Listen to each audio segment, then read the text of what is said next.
তুমি যদি বৰ্তমান এনেকুৱা যেন মানুহৰ কথা ভাবি ৰুমত অকলে বহি আছা আৰু নিজকে কষ্ট দি আছা, যিজনে তোমাৰ পৰা কাহানি বাই আঁতৰি গ'ল, তেন্তে তুমি এই সময়বোৰ নষ্ট কৰি কিমান ডাঙৰ ভুল কৰি আছা তাক ক'বলৈ মোৰ কোনো ভাষা নাই। যেতিয়াৰ পৰা সেই মানুহজন তোমাৰ পৰা আঁতৰি গ'ল, তোমাৰ কি বেলেগ একো কামেই নাইকিয়া হৈ গ'ল নি? তুমি যে আজিকালি তোমাৰ মা দেউতাৰ লগত ভালকৈ কথা নাপাতা, তোমাৰ ভণ্টিৰ লগত ধেমালি নকৰা, ভালকৈ খোৱা বোৱা নকৰা, নিজৰ কেয়াৰ নোলোৱা, ৰাতি ভালকৈ টোপনি নোযোৱা, কিয় হৈ গৈছা তুমি এনেকুৱা? তুমিতো এনেকুৱা নাছিলা। তুমি হাঁহিমুখীয়া এটা ধেমেলীয়া স্বভাৱৰ আছিলা। ক'ত লুকাই গ'ল সেই ধুনীয়া হাঁহিটো? তুমি কিয় তোমাৰ জীৱনটো আনক কণ্ট্ৰল কৰাৰ সুবিধা দিলা? তুমি কিয় এনেকুৱা যেন মানুহৰ কথা ভাবি দুখ কৰি বহি আছা, যি তোমাক ইগন'ৰ কৰিছে, যি তোমাৰ সকলোৰে আগত ইনচাল্ট কৰিছে? এই মানুহজন তোমাৰ জীৱনত এক্সিষ্ট কেনেকৈ কৰিব পাৰে, যাক তুমি ইমান ইম্পৰ্টেঞ্চ দিয়াৰ পাছতো তোমাৰ কথা চিন্তা কৰাৰ ইচ্ছা নাই? এইজন মানুহৰ কথা ইমান ভাবি নিজকে কেনেকৈ কষ্ট দিব পাৰা, যিজনৰ লাইফত তুমি থকা বা নথকাৰ কোনো প্ৰভাৱ নপৰে? তুমি আগতে একশ্যন আৰু কমেডি মুভি চাই ভাল পোৱা, কিন্তু আজিকালি মাত্ৰ দুখ লগা গান শুনি সেইজনৰ কথা মনলৈ আনি মাত্ৰ কান্দি থাকা। এজন মানুহ তোমাৰ জীৱনৰ পৰা আঁতৰি গ'ল বুলিয়ে তোমাৰ জীৱনৰ সকলো সুখ শান্তি নাইকিয়া হৈ গ'ল নি? মা দেউতাই তোমাক এনেকৈ কান্দি কান্দি নিজৰ জীৱনটো শেষ কৰিবলৈকে জন্ম দিছিল নি? তোমাৰ সেই সপোনবোৰ ক'ত গ'ল? তোমাৰতো বহুত ডাঙৰ ডাঙৰ সপোন আছিল। তোমাৰতো সপোন আছিল জীৱনত সফল হৈ এটা আৰামদায়ক জীৱন কটোৱাৰ।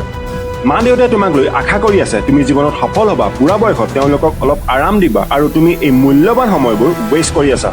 তোমাক অধিকাৰ কোনে দিলে তোমাৰ মা দেউতাৰ আশাবোৰ শেষ কৰিবলৈ? তোমাক অধিকাৰ কোনে দিলে তোমাৰ জীৱনটো বৰবাদ কৰিবলৈ? তুমি কেতিয়াবা ভাবিছানে, তোমাৰ যেতিয়া সুখ হয় তেতিয়া সকলোতকৈ সুখী তোমাৰ মা দেউতা হয়, আৰু তোমাৰ যেতিয়া দুখ হয় তেতিয়াও সকলোতকৈ দুখ মা দেউতাৰেই হয়। তাৰ পাছত আহে তোমাৰ দাদা ভণ্টি, তাৰ পাছত আহে তোমাৰ লগৰবোৰ, আৰু তাৰ পাছত আহে বাকী ফেমিলি মেম্বাৰ। এই লিষ্টখনত এইজনৰতো কোনো স্থান নাই। তেনে কিয় ইমান দুখ? তেওঁ তোমাৰ জীৱনলৈ আহোঁতে সম্পূৰ্ণ অচিনাকি আছিল। তেওঁ তোমাৰ লগত অলপ ভালকৈ কথা কি পাতি দিলে, তুমি তেওঁক ফেমিলি মেম্বাৰেই বনাই দিলা। তেওঁ তোমাক আকৌ অচিনাকি বনাই আঁতৰি গ'ল। তাতে ইমান দুখ কৰিবলগীয়া, নিজক কষ্ট দিবলগীয়া কথা ক'ৰ পৰা আহিল? তাতচোন মই একো লজিকেই বিচাৰি পোৱা নাই। ইমানে যদি কান্দিবলৈ মন আছে, তেন্তে সেই সপোনবোৰৰ কাৰণে কান্দা, নিজৰ জীৱনৰ লক্ষ্য কেনেকৈ পাম তাৰ কথা চিন্তা কৰি কান্দা। তুমি মাত্ৰ নিজক দুটা প্ৰশ্ন কৰা, মই যে এনেকৈ কান্দি টাইম ৱেষ্ট কৰি আছোঁ, তাৰ লাভ কি হৈছে? দ্বিতীয়টো, মোক যে ভগৱানে এই মূল্যৱান জীৱন দিছে, এই জীৱনত মই কি কৰি যাম যাৰ কাৰণে মা দেউতাই মোক লৈ গৌৰৱ কৰে? প্ৰথম প্ৰশ্নৰ উত্তৰ তুমি দিয়া, আৰু দ্বিতীয় প্ৰশ্নৰ উত্তৰ মই দিছোঁ। তুমি যিমান কষ্ট পালা সেইটোক এটা মটিভেশ্যন বনাই লোৱা, জীৱনত এটা লক্ষ্য ঠিক কৰি লোৱা, যি তোমাক সফল বনায়। কাৰণ তোমাৰ পৰা সেই মানুহজন আঁতৰি গৈছিল তোমাক অদৰকাৰী বুলি ভাবি, তোমাক এটা লক্ষ্যহীন মানুহ বুলি ভাবি। সেই মানুহজন যে ভুল আছিল তাক প্ৰমাণ কৰিবলৈ সেই লক্ষ্য সিদ্ধিৰ কাৰণে দিন ৰাতি এক কৰা। আৰু যেতিয়া তোমাৰ নাম হ'ব, তুমি যেতিয়া সফল হ'বা, তেতিয়া জীৱনত যদি সেই মানুহজন কেতিয়াবা লগ পোৱা, তেতিয়া কেতিয়াও সেই মানুহজনৰ আগত এটিটিউড নেদেখাবা।